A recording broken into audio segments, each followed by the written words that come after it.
کیا آپ بھی اپنے خوابوں کے پیچھے بھاگ بھاگ کر تھک گئے ہیں؟ لگتا ہے جیسے آپ کی محنت کبھی رنگ نہیں لائے گی۔ آج میں آپ کو ایک کسان کی کہانی سنانے والی ہوں، جس نے اپنے کھیت میں مٹی نہیں سونا اگایا۔ مگر کیسے؟ ایک غریب کسان تھا جو اپنے چھوٹے سے کھیت میں دن رات محنت کرتا، ہر صبح اٹھتا، فصل کو پانی دیتا، کھاد ڈالتا، جڑی بوٹیاں صاف کرتا۔ اس کا ایک ہی خواب تھا کہ اس کی فصل خوب پھلے پھولے اور وہ اپنے خاندان کو بہتر زندگی دے سکے۔ موسم پر موسم آتے رہے، لیکن اس کے کھیت میں کچھ خاص نہیں اگتا تھا۔ دوسرے کسان بڑی بڑی فصلیں کاٹتے، مگر اس کے کھیت میں معمولی پیداوار ہوتی۔ گاؤں والے ہنستے، تانے دیتے، ارے تم تو بس وقت ضائع کر رہے ہو۔ کسان مایوس تو ہوتا، مگر اس نے کبھی اپنے کام کو نہیں چھوڑا۔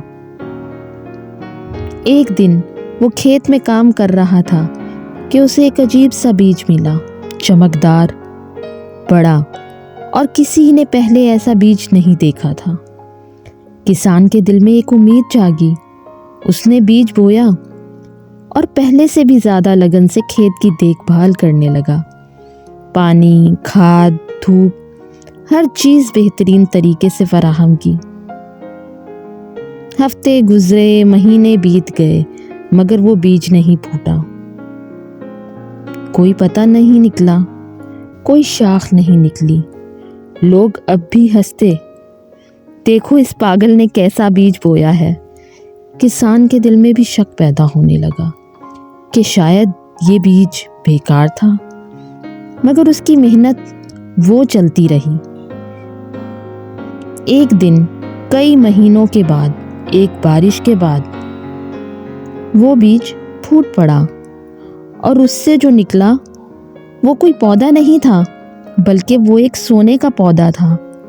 اس پر سونے کے پتے، سونے کے پھول اور سونے کے پھل لگے ہوئے تھے۔ پورا گاؤں حیران رہ گیا۔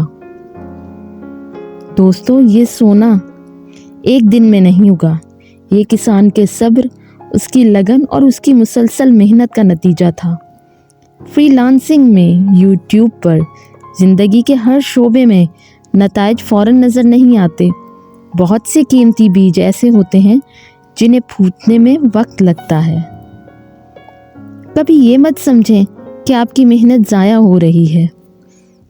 بس اپنا بیج بوتے رہیں، اس پر پانی ڈالتے رہیں اور صبر کے ساتھ انتظار کریں۔ آپ کا سونا بھی ایک دن ضرور اگے گا۔ اس کہانی کو لائک کریں، شیئر کریں اور چینل کو سبسکرائب ضرور کیجیے گا۔ شکریہ۔